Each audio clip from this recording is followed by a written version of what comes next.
కుమారుడు నిలబడి చెప్పిన వాక్యంలో మీరు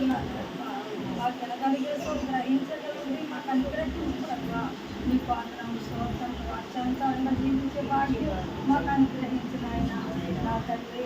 గాబ్రేలునైనా నైనా పండునైనా ఎన్ని మధ్యనైనా నీ కూడికి ఎత్తుకోవడం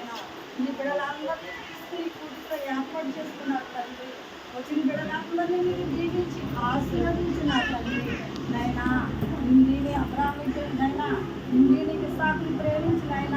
మంచి గర్భఫలం ఇచ్చావు తండ్రి బిడ్డకి నాయనా 9వ నెల బలపడుతున్నది నా తండ్రి బిడ్డకి శుభ్రమైన కానుక దయచేయండి నా తండ్రి నైనా మంచి బిడ్డను దయచేయండి తండ్రి బిడ్డకి నాయన ధైర్యమే నా తండ్రి ఓపికి నా తండ్రి నీకు వందనం స్తోత్రం బిడ్డ వేసుకునే మందుల్లో తినే ఆహారంలో మీరు ఉండగా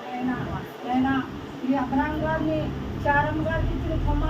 కుమారులను కూడా మీరు దీవించి ఆశీర్వదించండి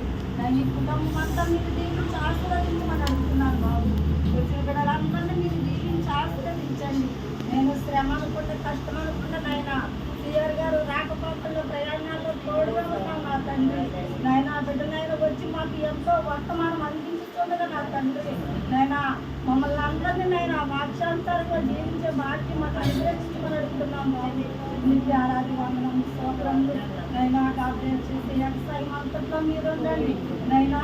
నాకు చల్లేవాడినే కానీ నైనా నీరు కోసం దోషించేవాడు నీవే నా తండ్రి నైనా బిడ్డల పట్ల కార్యాలు చేయమని అడుగుతున్నాం ప్రభావ నీకు ఆరాధి వందనం స్తోత్రములు నైనా పండుగ ఆరోగ్యం ఇవ్వండి నైనా నా తండ్రి ఇచ్చిన కుమార్తెని కుమారుని కోడలను కూడా మీరు దీవించి ఆశీర్వదించి